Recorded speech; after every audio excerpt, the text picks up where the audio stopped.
Let's go. Wednesday afternoons. Yeah. But I just thought, what is really happening with Enzo Maresco? Is it Enzo Maresco? I think that's his name. Yeah. The manager. I mean, they look pretty formidable team. Going into the start of the season last year. But now they just look like they might end up in 6th, 7th position. What do you think is happening? I'm more concerned. Well, I don't know. Yeah, I'm more worried because sorry, bro. I'm more worried because we've got our boy there, Cole Palmer. Yeah, he's a star. They just kill the game. Being in that club is actually killing his game. What do you think is happening there? Is it the owners? Is it the coach? Is it injuries? What do we know about Chelsea? Well, interesting what you said about Cole Palmer there, that by being at a club that's struggling, it could be killing his game. I think I saw a small headline on one of the papers on my phone the other day which said, is it fair to make Palmer the scapegoat? And I do get the impression that the powers that be at Chelsea, presumably the manager, Enzo, and I've read quotes from him where he's clearly criticised Palmer. Now, I think he has been missing a few chances. I mean, chances that until recently he would have easily put away as a goal. He has missed a few. I watched one at the weekend, I think, where he missed a couple of chances. He remains an excellent footballer, but I think Chelsea just gone through a difficult patch. But then, if you think they're either 4th or 5th, I think they're 4th at the moment after their 4-0 win last night. But I think before anybody says, oh, the old Chelsea are back, then with due respect to Southampton, they're clearly as good as relegated. It seems that perhaps their level, their team quality has gone down a bit. And when you're losing, you get a negative momentum, don't you? It's very difficult to do anything positive and win a game. So they clearly are as good as relegated. So for Chelsea, who still have some very good footballers, let's face it, for them to beat Southampton 4-0 isn't necessarily a statement of a change of fortune, the problems being turned around. I don't think it is that. They just do seem to have some issues, and we know in recent weeks, maybe not quite months, but in recent weeks, they've lost some games. They've not been the Chelsea we thought earlier on in the season as possible champions, which they were being touted as possible champions. But then you say they are still 4th.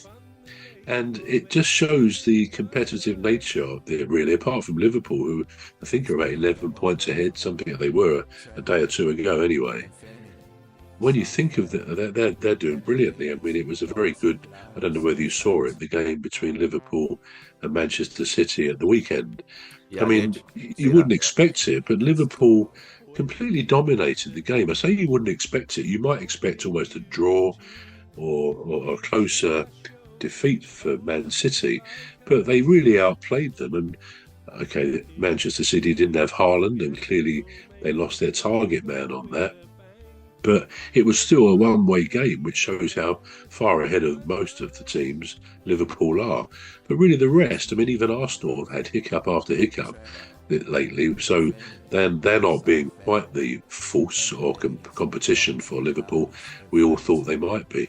So I suppose the fact that the teams there or thereabouts, even Forest, I mean, they're still doing pretty well, but they lost a game recently, a couple of games, I think. But they are in the mix. I mean, they may be 3rd as far as I can remember. So that does mean Soft family and the ladies, Dr. Gladys and Phantom and Rose. We all have a lovely show every weekday.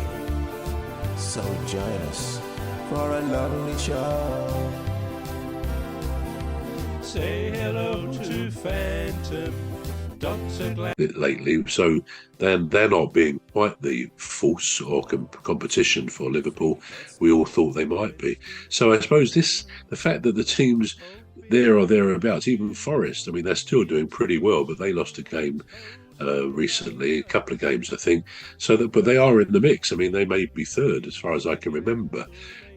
So that does mean that Chelsea, despite a number of losses, are still there. And Man City, I mean, I think they're pretty much up there, maybe fifth, sixth, thereabouts, having lost and drawn lots of games this season. So I don't know. I suppose it makes for a more interesting and competitive league season for the Premier League. We don't like to see one team dominate everything every season, even though Man City have done that for the last few years. So it's good to see another team up there, Liverpool, but it would also be good to see the others coming through, be it Chelsea, Forest. I mean, they're doing very well. And I have to say, the way Palace have turned around these last, this long away run, they've not lost an away game, I think, since late October or else very early November. We've won the last four 2-0 away games. It was the home form that was the problem. And last night, Palace beat Villa 4-1, which is a bit of a thumping, let's face it, for an otherwise very good team. Villa are a very good football team, and they're still in the Champions League, as we know.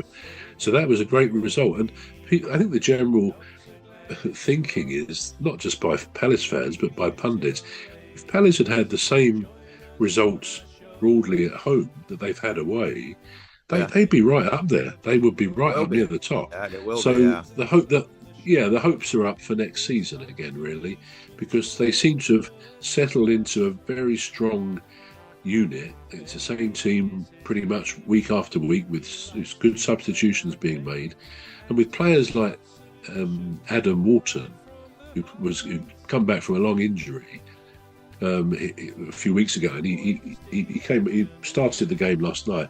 And I can only say, even as a biased Palace fan, he was brilliant. I mean, Thomas Tuchel, the New England manager, was there, which I was pleased to hear, because I could see Wharton being a fixture in the England team for a good few years to come.